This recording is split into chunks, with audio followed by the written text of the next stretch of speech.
Janmadhyasyatam Vayaritarataschati Tene Brahma Hridaya Adhikavaye Muyanti Yat Surayaha. Tene Brahma Hridaya Adhikavaye Muyanti Yat Surayaha. Tene Brahma Tejo Varimidam Yata Vinimayo Yatra Trisargo Mesha. Tejo Varimidam Yata Vinimayo Yatra Trisargo Mesha. Damna Svena Sada Nirasta Kuhakam Satyam Param Dimahi. Damna Svena Sada Nirasta Kuhakam Satyam Param Dimahi. O my Lord, Shri Krishna, son of Vasudeva. O my Lord, Shri Krishna, son of Vasudeva. All-pervading personality of Godhead. All-pervading personality of Godhead. For my respectful obeisances unto you.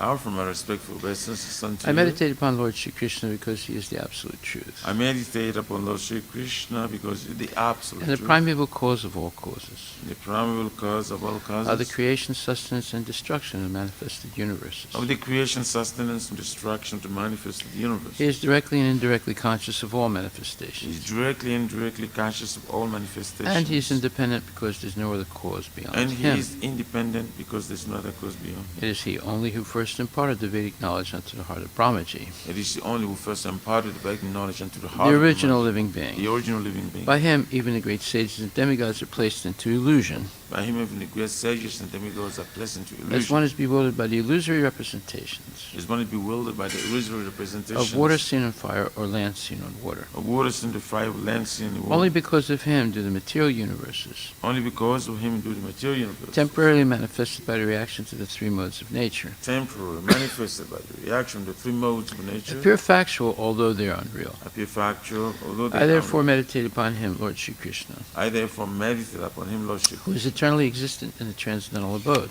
Which is eternal existence in the transcendental which is forever free from the illusory representations of the material world. Which is forever free from the illusory representation of the material world. I meditate upon him, for he is the absolute truth. I meditate upon him, for he is the absolute truth. Dharma projita kaitravatra. Dharma projita kaitravatra. Paramo nirmatsaranam satam. Paramo nirmatsaranam. Vedyam vastavam atra vastu. Vedyam vastavam atra vastu. Shivadam tapa trayonmulanam. Shivadam tapo trayonmulanam. Srimad Bhagvate Mahamuni krite.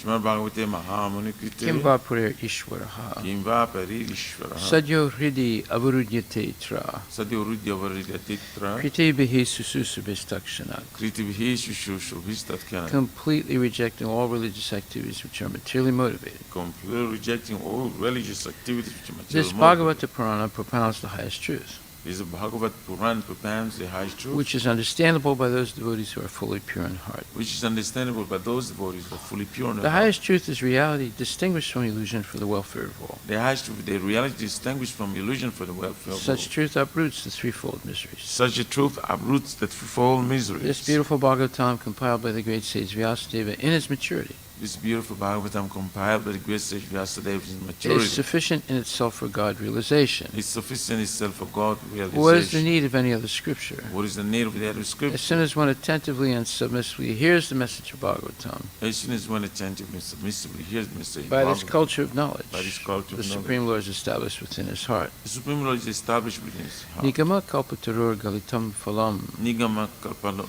Sukhamukad amrita dravya samyutam. Sukhamukad amrita dravya samyutam. Pibata Bhagavatam rasam alayam. Pibata Bhagavatam rasam alayam. Muhur ahoraska bhuvibhavakaha. Muhur ahorasika bhuvibhavakaha. O expert and thoughtful man, relish Srimad Bhagavatam. O expert and thoughtful man, relish Srimad Bhagavatam. The mature fruit of the desired true Vedic literatures. The mature fruit of the desired true Vedic literature. It emanated from the lips of Sri Sukadeva Goswami. It emanated from the lips of Sri Sukadeva Goswami. Therefore, this fruit has become even more tasteful. Therefore, this fruit has become even more tasteful. Although its nectarian juice was already relishable for all. Although its nectarian juice was already relishable for all. Including liberated souls. Including liberated souls. Shinvatam Swakata Krishna. Shinvatam Swakata Krishna. Punya Shravana Kirtana. Punya Shravana Kirtana. Hridyantaksto hi Bhadrani. Hridyantaksto hi Bhadrani. Vidunati Suhitsatam. Vidunati Suhitsatam. To hear about Krishna from Vedic literatures. To hear about Krishna from Vedic literature. Or to hear from him directly through the Bhagavad-Gita. Or to hear from him directly through the Bhagavad-Gita. Is itself righteous activity.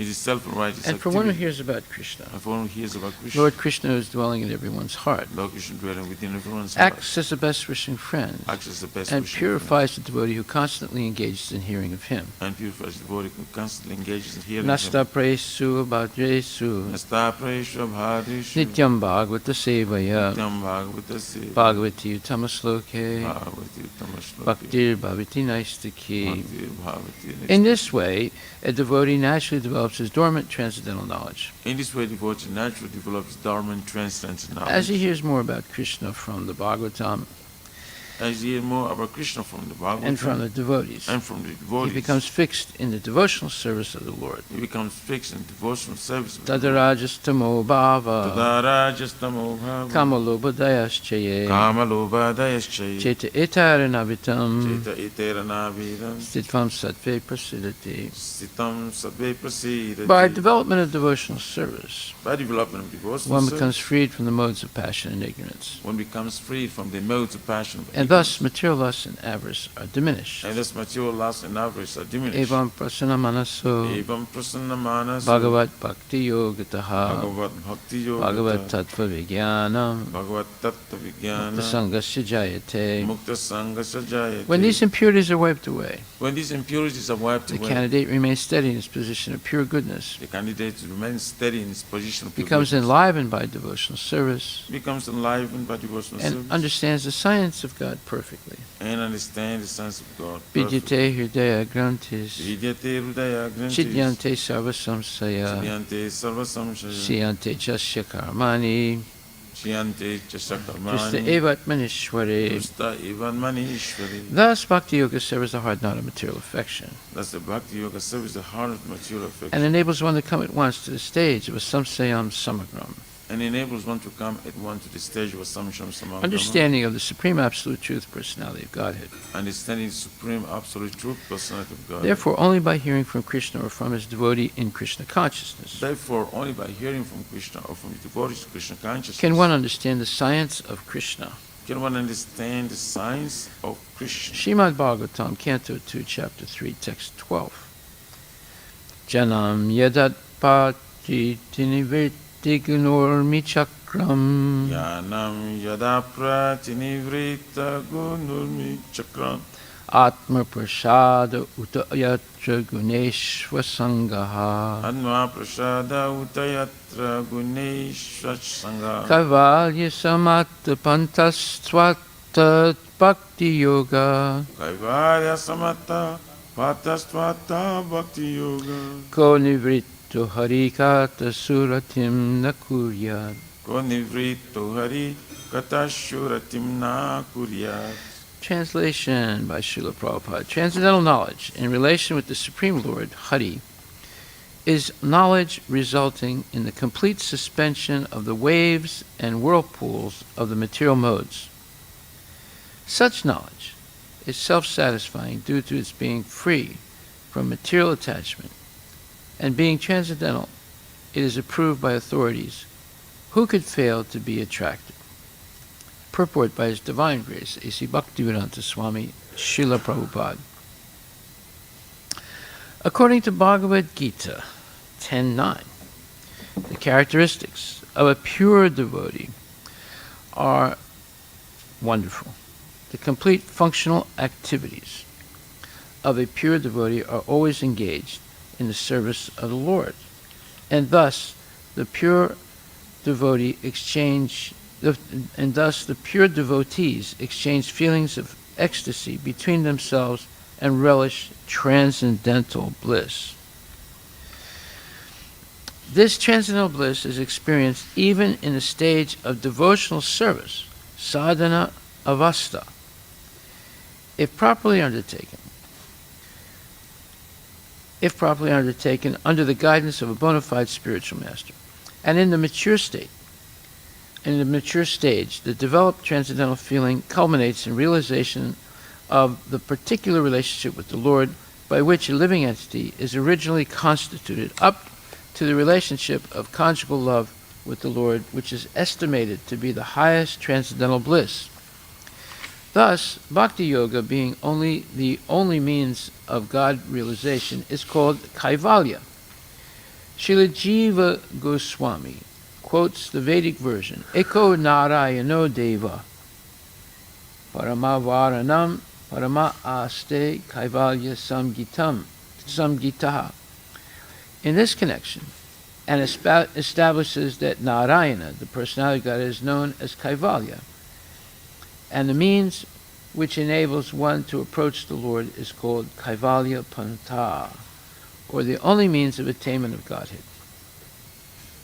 This Kaivalya Panta begins from Shravana, or hearing those topics that relate to the personality of Godhead, and the natural consequence of hearing such Harikatha is attainment of transcendental knowledge, which causes detachment from all mundane topics, for which a devotee has no taste at all. For a devotee, all mundane activities, social and political, become unattractive, and in the mature state, such a devotee becomes uninterested even in his own body, and what to speak of bodily relatives. In such a state of affairs, one is not agitated by the waves of the material modes. There are different modes of material nature, and all mundane functions in which a common man is very much interested or in which he takes part become unattractive for the devotee.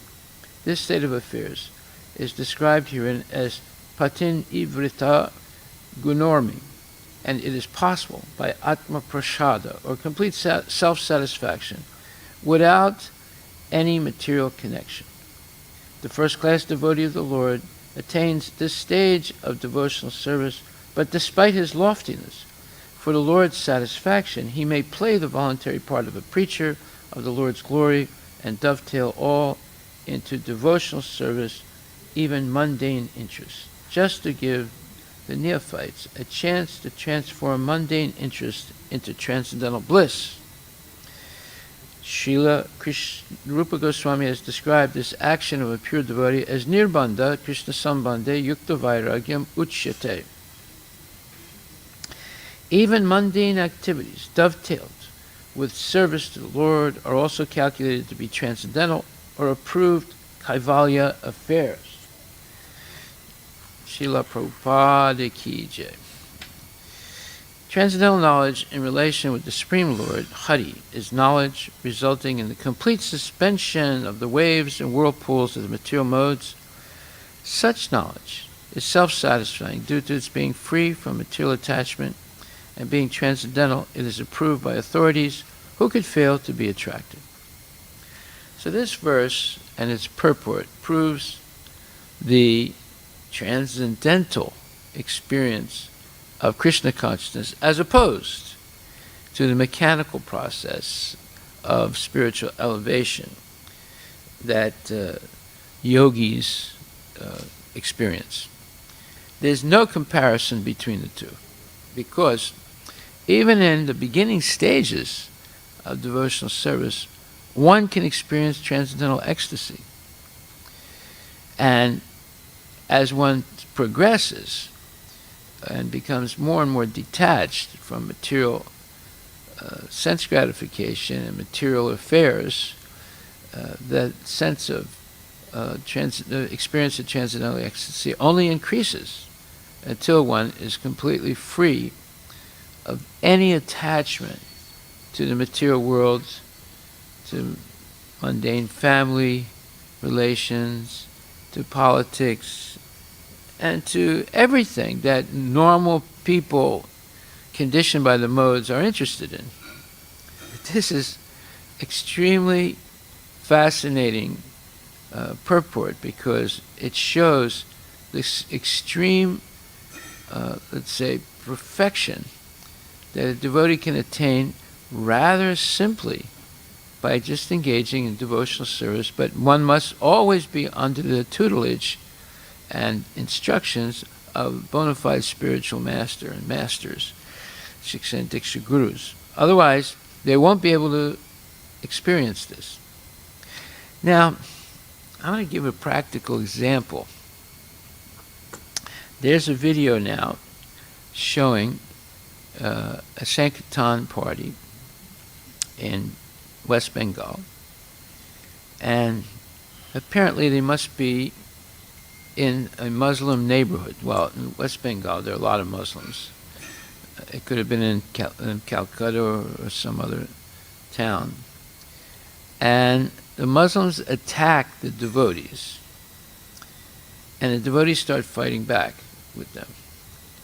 And then the police come and also, in a sense, attack the devotees, and they come in order to protect the Muslims.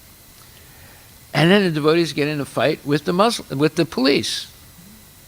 Now, I'm not sure what happened after that, but there's a video of this. Now, let's analyze this. This is very interesting. Is this the right thing to do? The devotees were just doing Sankirtan and distributing books. Well, let's look at history, Vaishnava history. Haridas Thakur was born in a Muslim family, but he became Nama Acharya by the mercy of Lord Chaitanya, the pallbearer, or the ideal example of a person who's Sada Hari, always chanting the holy name of the Lord. And he would do Sankirtan in Muslim neighborhoods, as well as Hindu neighborhoods. That was existing 500 years ago also in Bengal. At that time, Bengal was being ruled by Muslims. And he was beaten in 21 different marketplaces by the agents of the government. They were police, in a sense, and they were supposed to beat him to death. He did not oppose them at all. And they kept beating him. The more they beat him, the more he went into states of ecstasy. And finally, they begged him. They said, "Sir, unless we kill you, our commander is going to kill us. So please die, please. Don't. Otherwise, we have families. Think about us." So he said, "Okay." So he went into a state of, I would say, samadhi. And the Muslim commander came and kicked him to make sure he was dead. And he was convinced he's dead. And then he says, throw his body in the Ganges and get rid of him for good. They threw his body in the Ganges. And he floated down the river. And then he came on shore. And he was not dead. And then the story continues. But what's the point here? Here's a person who is so involved in transcendental ecstasy that he did not fight back. Now, can we imitate Haridas Thakur? No, we're not on his level. But yet, we can look at the principle that's demonstrated. He did not fight back. What happened exactly? Well, there's some mysterious aspect to this pastime, because he was beaten severely, and a normal person would have died. And he himself was puzzled. How come I did not really suffer when they were doing this to me? He was puzzled by that. So first he goes and knocks on the door of the Muslim commander or the Muslim leader in that area, who ordered him to be beaten to death. And this is at nighttime. And the Muslim man opens the door, and he's absolutely shocked to see him. And he's afraid because he thinks he's a ghost. And Haridas tells him basically, don't you ever do anything like this to people who chant Hare Krishna. So you can imagine how shaken the Muslim commander was. But then he decides to go and see Lord Chaitanya because he's puzzled. Why didn't I feel any pain? And when he goes to see the Lord is so happy to see him. And at one point he turns his back to him, and Haridas sees that all the welts and all the damage that should have happened to him is apparent on the back of Lord Chaitanya. And then he realizes that the Lord took all that suffering away from him to protect him. Now this is mysterious. This is not ordinary, it's transcendental relationship between the Lord and his pure devotee, Haridas Thakur. Now, are there any takeaways from this pastime? Yes, because transforming, like even when Shankazi broke the mridangas of the Sankirtan party that Lord Chaitanya asked the devotees to do every day, they didn't fight back. But Lord Chaitanya engaged in what's called nonviolent protest or non-compliance with the government's edict, and summoned over in a matter of an hour or a very short period of time, 100,000 people with hundreds of mridangas and hundreds of kartals chanting ecstatically, and the Muslim Chankazi was overwhelmed, and the police were overwhelmed, and they didn't dare do anything because it was so overwhelming. And then Lord Chaitanya summons the Chankazi, and they have a discussion, and he was able to convince him to become a devotee, although he didn't give up ostensibly being a Muslim, but he became a devotee. And he ordained that for all the future, no Muslim should inhibit in any way the Sankirtan party. And basically that's what's been happening in the Navadvip area in Mayapur.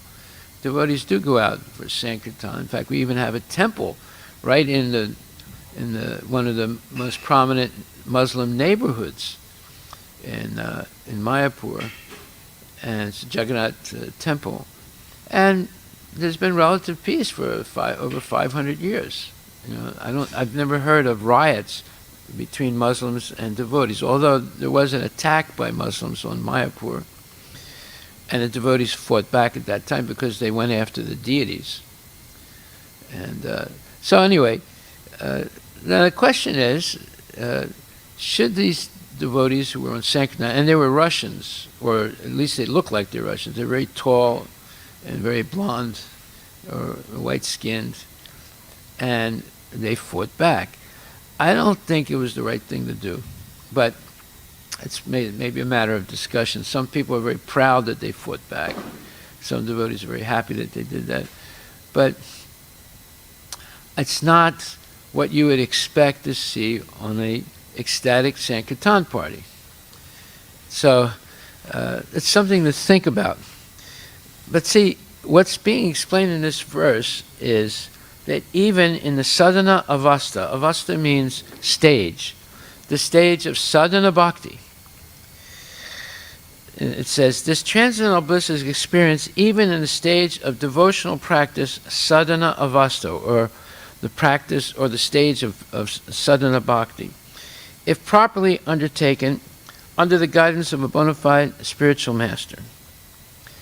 So, it says, this transcendental bliss, something that is not mundane at all, it's transcendental, can be experienced even in the beginning stages of sadhana bhakti, if properly undertaken under the guidance of a bona fide spiritual master. And in the mature stage, the developed transcendental feeling culminates in realization of the particular relationship with the Lord by which a living entity is originally constituted, up to the relationship of conjugal love with the Lord, which is estimated to be the highest transcendental bliss. Now, if you read explanations of mystic yoga practice, or basically Patanjali's yoga practice,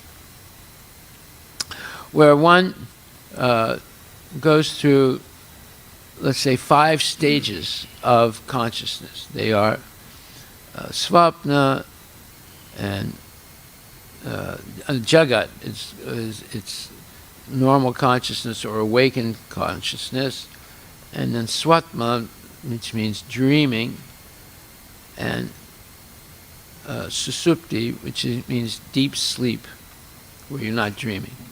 Okay, and then above that is what's called turiya, and above that is turiya titi. So these are 5 states of consciousness that the yogis aspire for. And I mean, they want to get especially to this Turiya and Turiyatiti stage of consciousness, because supposedly in this fifth stage they attain Ananda, or transcendental bliss.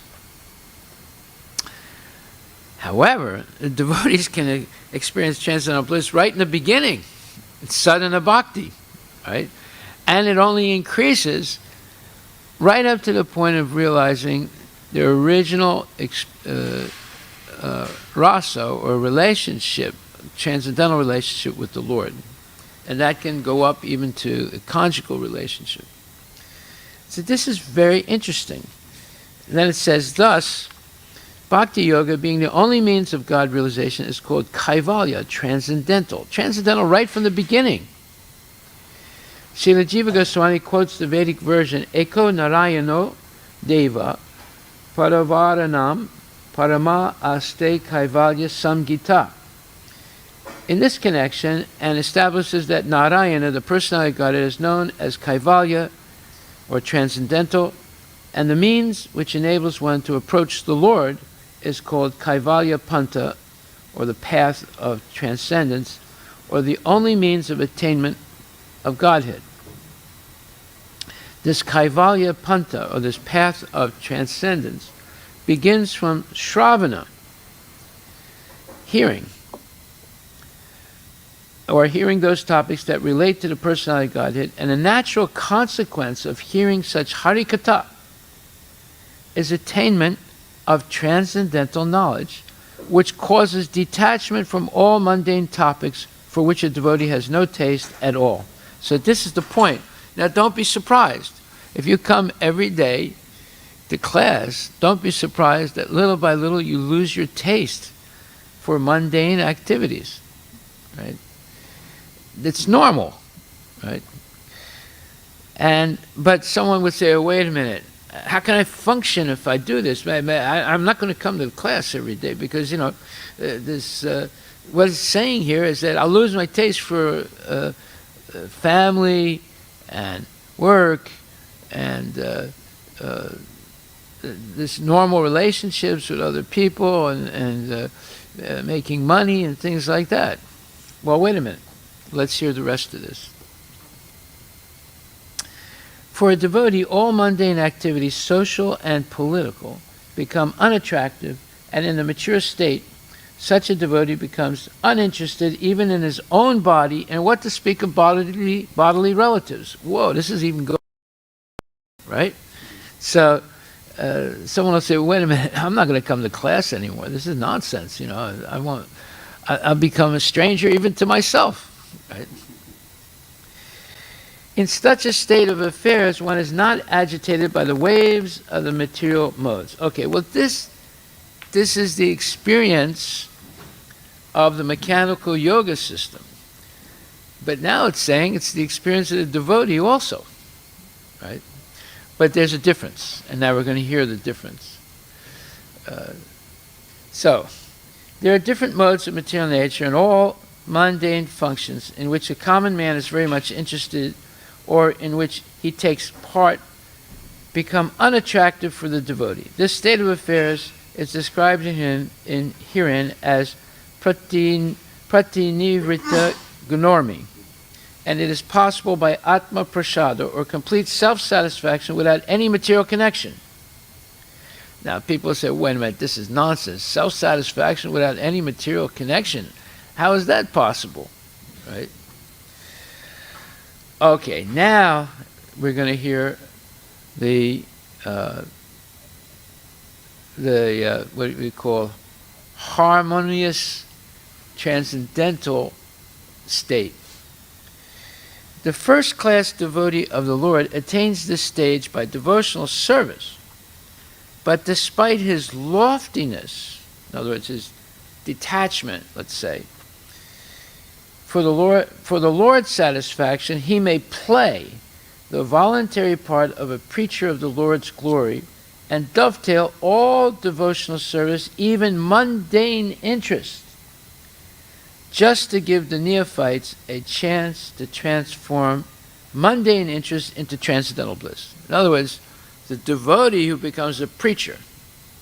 Now, the devotee who doesn't become a preacher is not going to experience this. He's going to experience the same thing as the Mayavadis or the bona fide impersonalists. A complete detachment and uninvolvement completely. Which most people would say, this is nonsense, I'm not going to do it. If this is what's going to happen if I come to class every day, I'm not going to do it. Right? But yet, if you become a preacher, then what happens? You give a chance to the neophytes, to people who are still struggling in the material world with the three modes of material nature, a chance to transform mundane interest into transcendental bliss. That's exactly what Jiva Goswami, as Rupa Goswami says. Nirbande Krishna Sambande Yukta Vairagyam Uchyate. There's a transcendency. Now you connect here with Rupa Goswami, who wrote the Nectar of Devotion. And this is transcendental Krishna consciousness. So, to give the neophytes a chance to transform mundane interest into transcendental bliss, Srila Rupa Goswami has described this action of a pure devotee as nirbandha Krishna sambandhe. Without attachment, one becomes without attachment by becoming attached to Krishna. So the Mayavadis don't do this. They lose attachment to Krishna. And because they don't have that attachment, although they are detached from material nature, they fall down eventually. But the devotees do not fall down because they give up material attachment and develop attachment to Krishna, the Supreme Personality of Godhead, and his devotees. Even mundane activities dovetailed with service to the Lord are also calculated to be transcendental or approved transcendental affairs, Kaivalya affairs.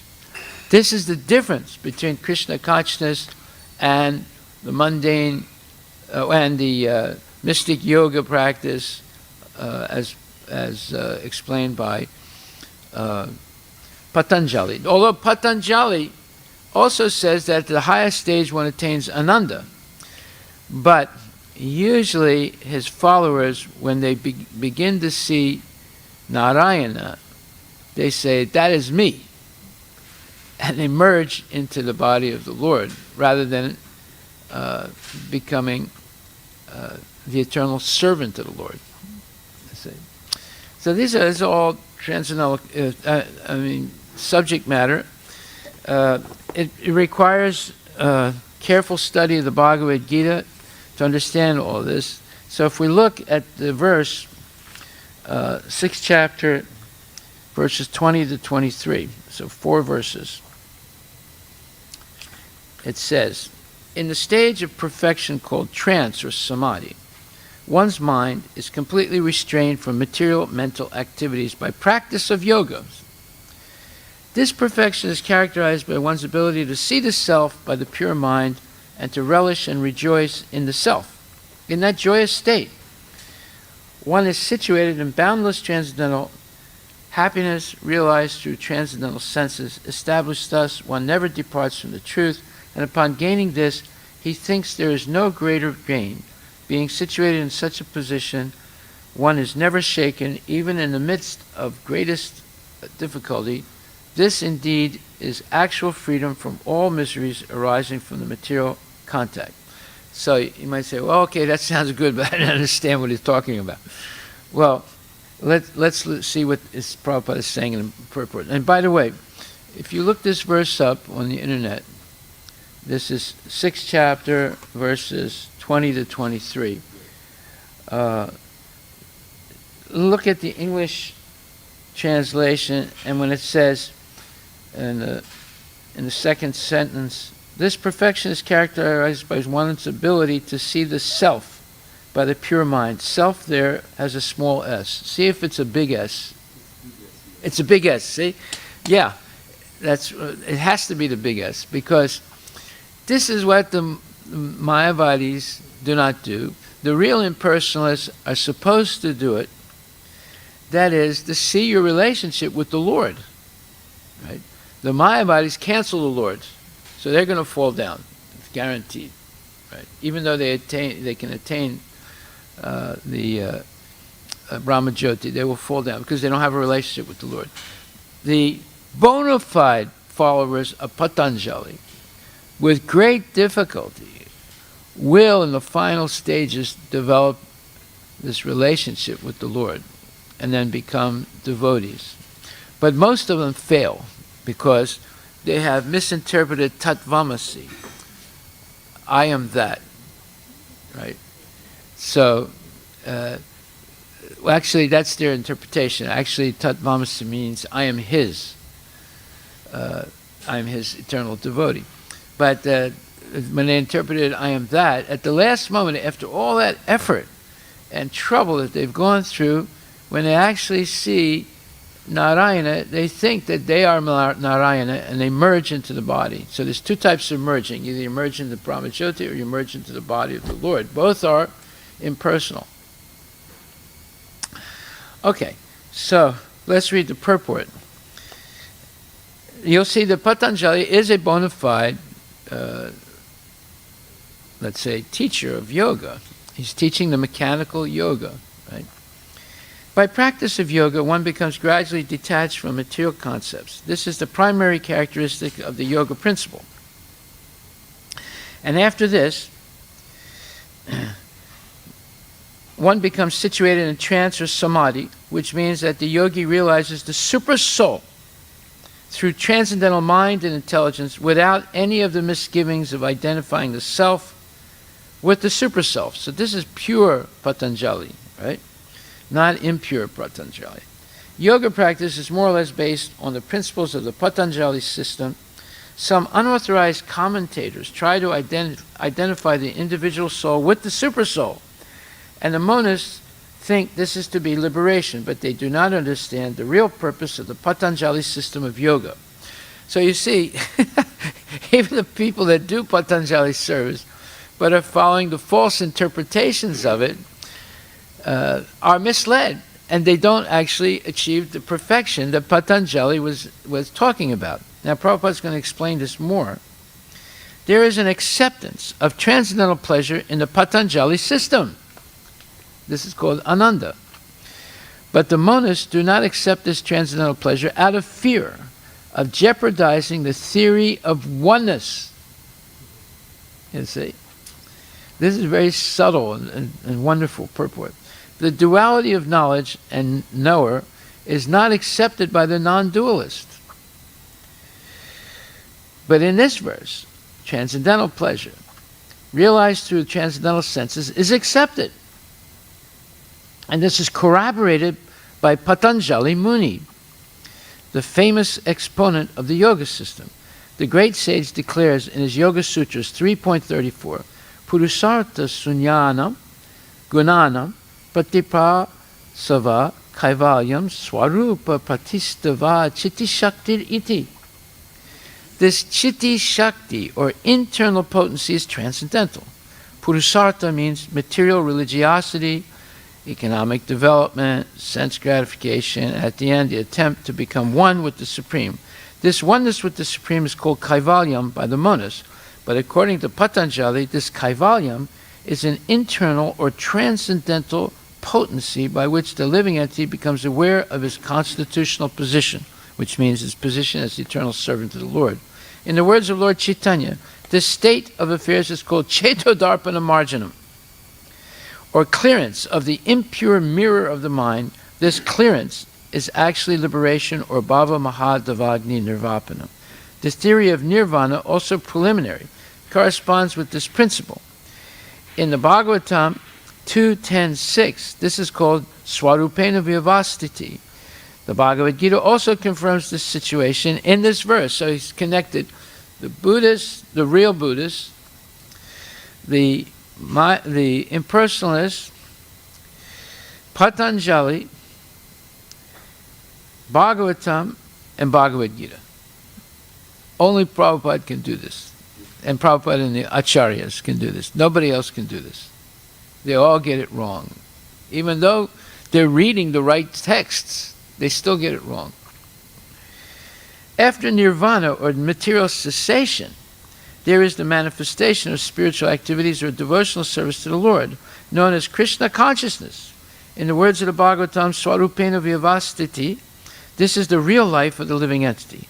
Maya, or illusion, is the condition of spiritual life contaminated by material infection. Liberation from this material infection does not mean destruction of the original eternal position of the living entity. Patanjali also accepts this by his words, Kaivalyam Swarupa Pratishta Va Chitti Shaktir Iti. This Chitti Shakti, or transcendental pleasure, is real life. So a devotee can feel this right in the beginning.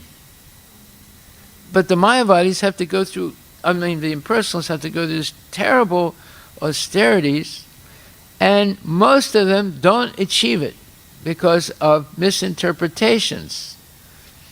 The real followers of Patanjali, and there are very few, may achieve this state through the mechanical process, but almost all of them fail because of misinterpretations along the line.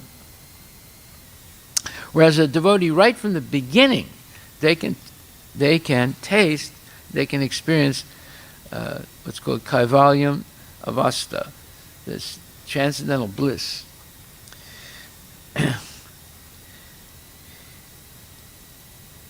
So, and then it says, this Chitti Shakti, or transcendental pleasure, is real life.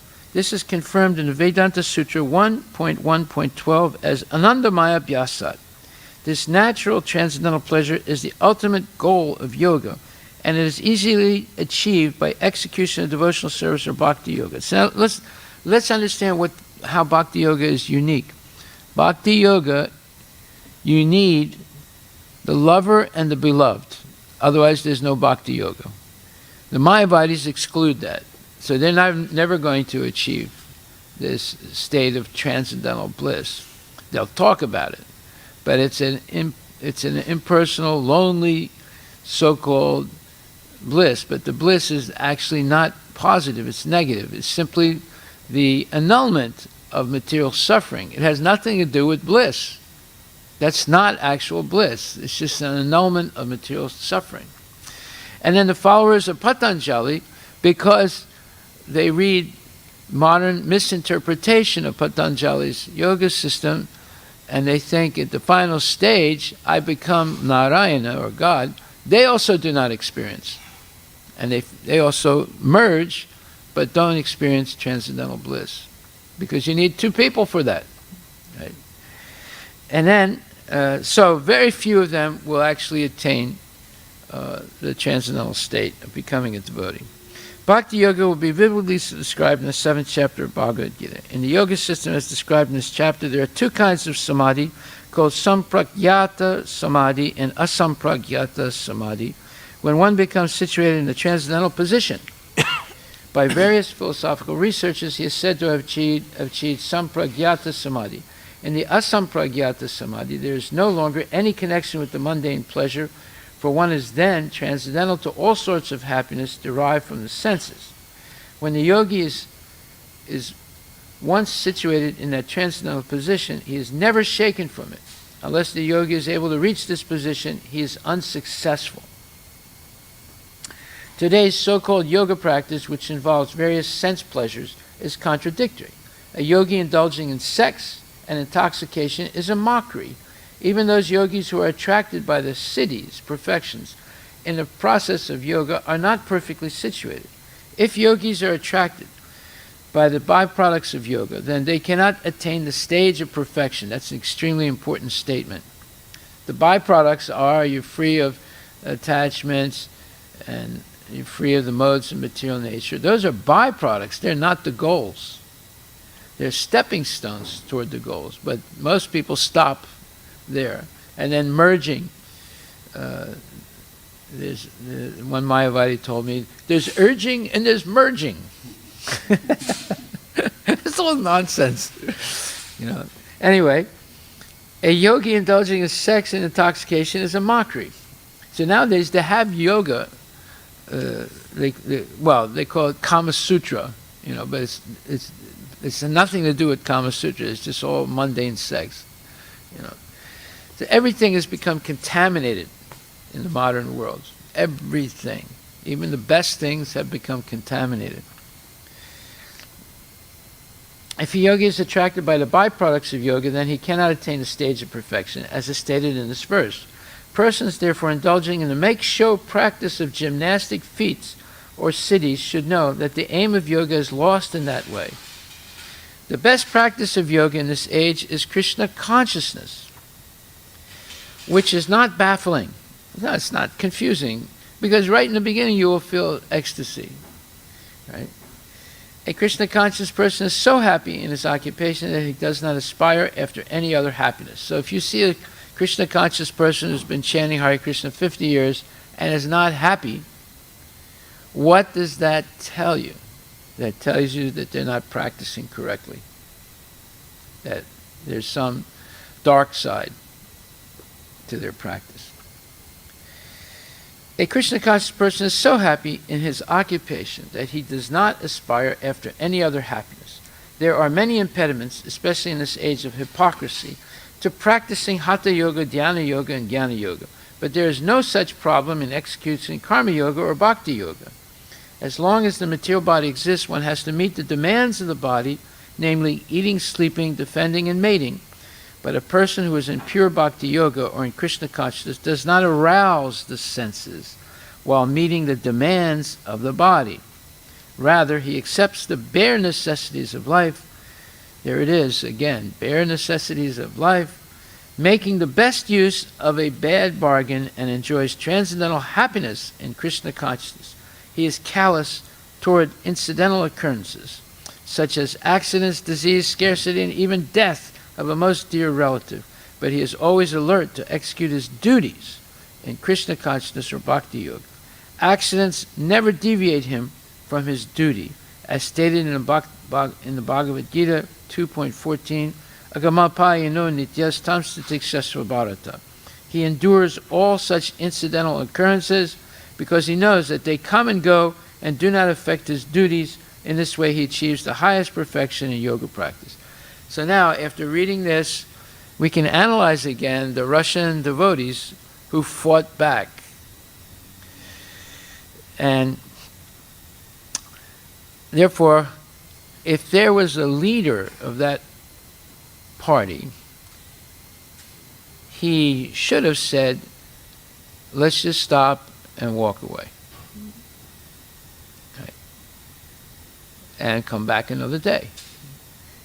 But no, they fought back, and that's going to be problematic. I don't know what the end story is there, but it's problematic. They could have walked away. I remember once doing Sankirtan in Paris, and we went through this area called Les Halles, where they have these meat cutters there, right? And as we were going through, one gigantic guy, French guy, came up to me, grabbed me from behind and put the knife right on my neck. He put his knife right on my neck, and he was laughing, and he's looking at his other butchers, and he said, should I cut off his head? He said it in French, je vais couper le cou. And he was laughing, and the others were laughing, and the devotees were like shocked. I just stood there, I didn't fight back. And then he let me go, and we continued chanting. So, this fighting back is a question, we have to think, is this the right thing to do? Especially on Sankirtan, right? So I'll leave that question open, and I'm going to do a little more research to find out what happened to those devotees. Okay, we'll stop right there. All glories to Srila Prabhupada. And the last point I want to make, I'm sorry, there's a last point. Now, when I went to my last trip to India, I also met two very big Sri Vaishnavas. One of them was Velakudi Swami. And my meeting with him was very positive. I'm not going to get into all the details. And the other person was G.R. Swami. And he was in, we met him in Hyderabad, and he has a big ashram there. And he built this gigantic statue of Ramanujacharya. That didn't go well at all. Right. But I'm not going to explain what happened. But I visited his present temple. That they had not moved yet into the big new temple, right? And it's on different levels. And as you go higher, you see their depiction of Vaikuntha. Have you ever been there? No. And in that depiction of Vaikuntha, it's very clear that there's no Goloka Vrindavan. There's no cowherd boys, there's no Krishna, there's no Nanda Maharaj. There is something about Krishna, but they consider Krishna to be the super soul and Narayana to be the source of Krishna. And it's very evident when you get to the highest level, you don't see Vrindavan at all. Right? So I was thinking about this, and J.R. Swami, he'll talk about Krishna sometimes, but they're all very, very adamant that Narayana is the source of Krishna. Now, it took me until yesterday to understand why they were saying that. And yesterday, I'll read what was in the purport yesterday. It says,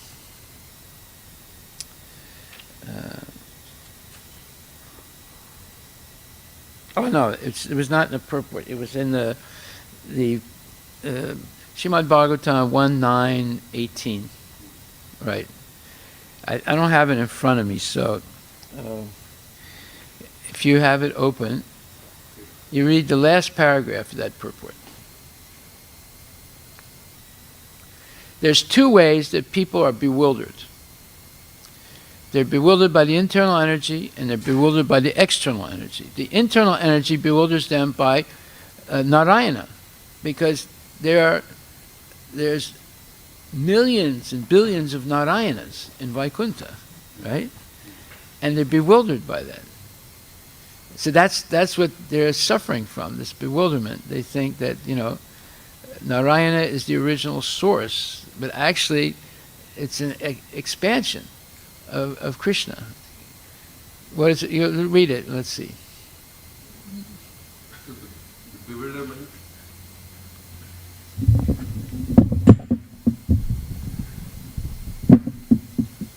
So the bewilderment regarding Sri Krishna is due to the action of his twofold internal and external energies upon the third one called the marginal energy. We are the marginal energy. Yes. Yeah. The living entities are expansions of his marginal energy, and thus they are sometimes bewildered by the internal energy and sometimes by the external energy. By internal energetic bewilderment, Sri Krishna expands himself into unlimited numbers of Narayanas and exchanges or accepts transcendental loving service from the living entities in the transcendental world.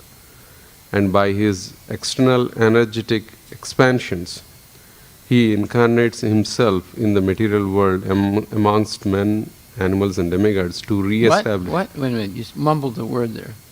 He incarnates himself in the material world amongst the men and animals. Men. Yeah, amongst the human beings, animals and demigods. Yeah, see, he appears in every species. Because all the living entities are come from him originally. So he tries to help the dogs, the cats, the snakes, the birds, everybody. He's the Lord of everyone. So he'll incarnate to help them. Okay. This is mysterious. To re-establish his forgotten relationship with the living entities in different species of life. Okay, so there's two types of bewilderment. See, Krishna appears apparently as a mundane person in the material world. He can also appear in all the different species, right? As Matsya, as Kurma, and so forth. As Narasingha. It's bewildering. People and then in the spiritual world, he has millions and billions of Narayanas, right? expansions from Krishna. So it's bewildering. So this is the problem that they have, that they actually have this difficulty understanding that there is Vaikuntha, and the highest part is Goloka, where there's Krishna and the cowherd boys and the gopis. And they exclude it. Just like the Mayavadis, they exclude Vaikuntha, right? And certain number of Vaishnavas exclude the idea of Goloka being the highest place in the Vaikuntha. So anyway, interesting points. A lot of things we discussed today. Hare Krishna. All glories to Srila Prabhupada Ki Jai.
Shri Guru Charana Padma Kevala Bhavati Sarva Shri Guru Charana Padma Kevala Bhavati Sarva Vandamai Savada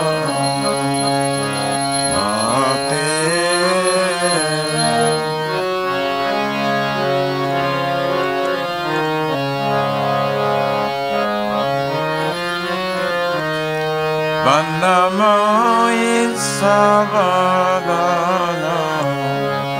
Mate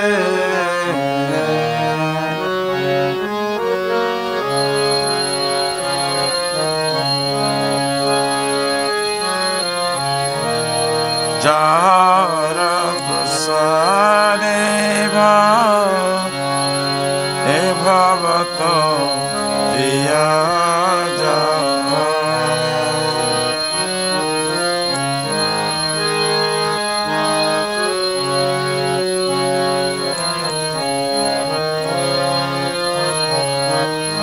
Krishna Praptiya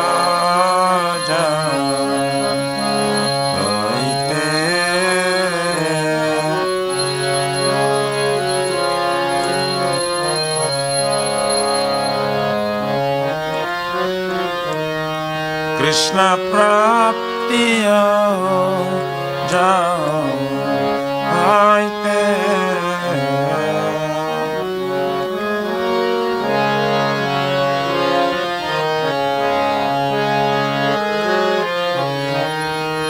Guru Mukha Padma Bhaka Sitete Ko Diya Akya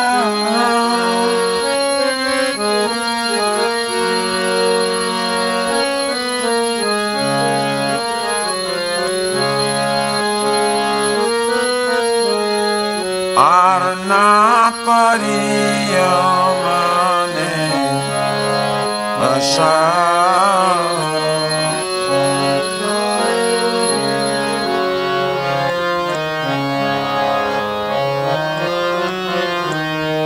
Arna Kariya Mane Vasha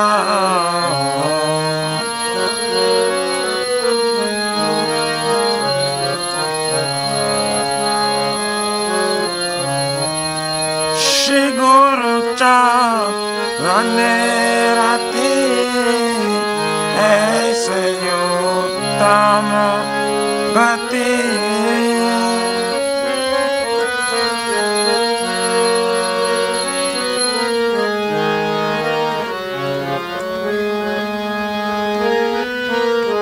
Je prasade pure sarva asha.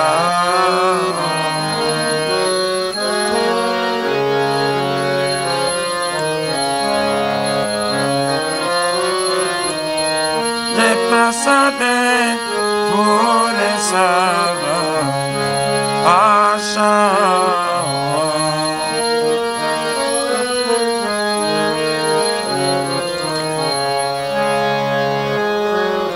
Chakyudana dive janme janme prabhu se.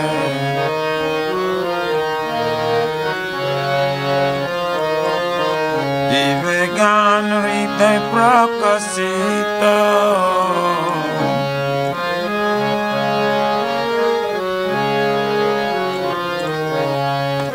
Tema bhakti ja haite abhidya vinasa jate.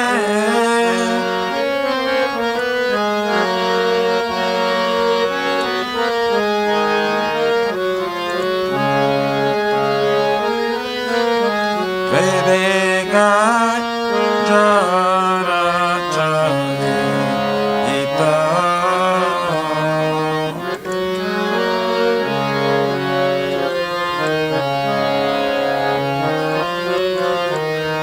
Vedega jara jare ita.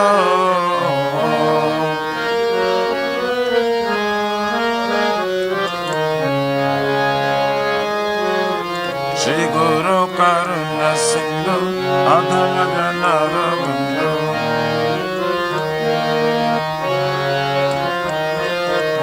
Lokana Lokera Jivana.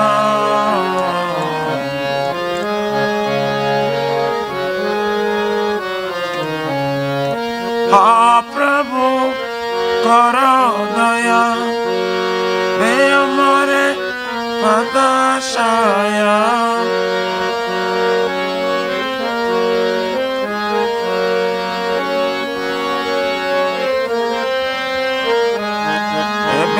Sagu sotri movana.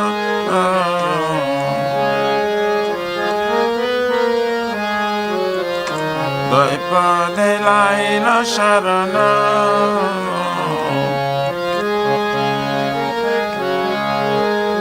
Srila Prabhupada Patita Pavana.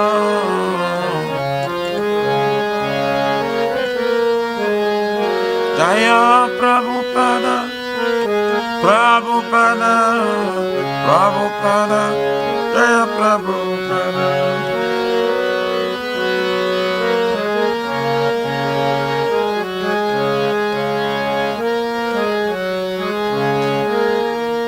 Namo Vishnu Padaya, Krishna Pristaya Bhutale, Srimate Bhakti Vedanta Saminite Namine Namah.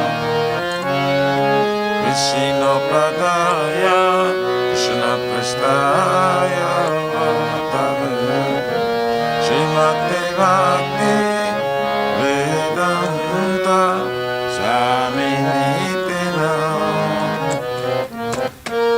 Namaste Saraswati Devi Auravani Pracharine Nivishesha Sunyavadi Pachatari Satarine.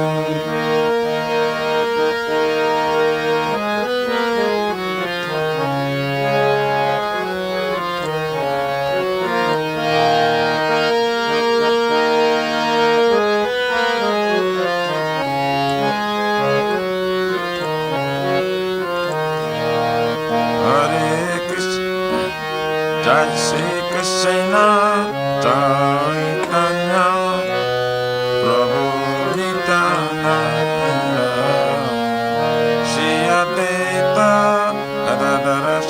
Sadi Pura Bhakta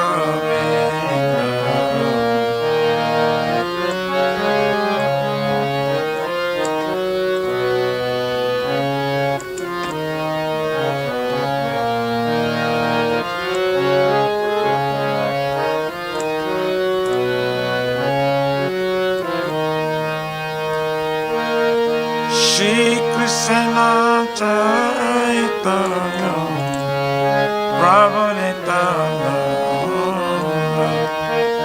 Shri Advaita Gadadara Shivasati Gaura Bhakta Vrinda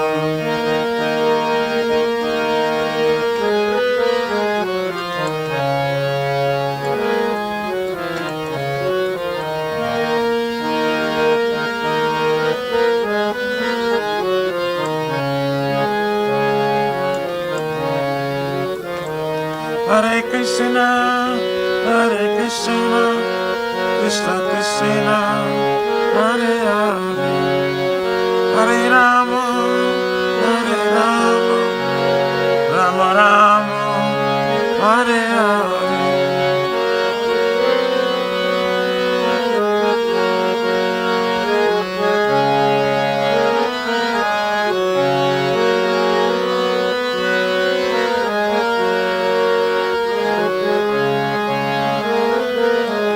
Jai Jai Prabhupada, Prabhupada, Prabhupada, Jai Jai Prabhupada.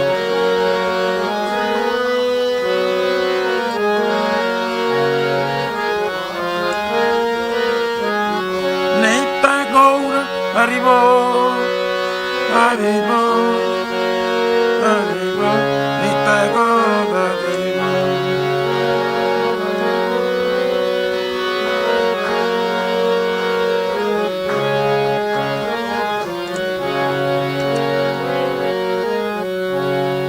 Jai Iskon Pratishta Vivid Samstakacharya Vaishnava Srimad Patipavana Srila Prabhupada Ki Jai Srila Prabhupada Guru Puja Sarva Mangal Ki Jai Guru Ri Pramanande.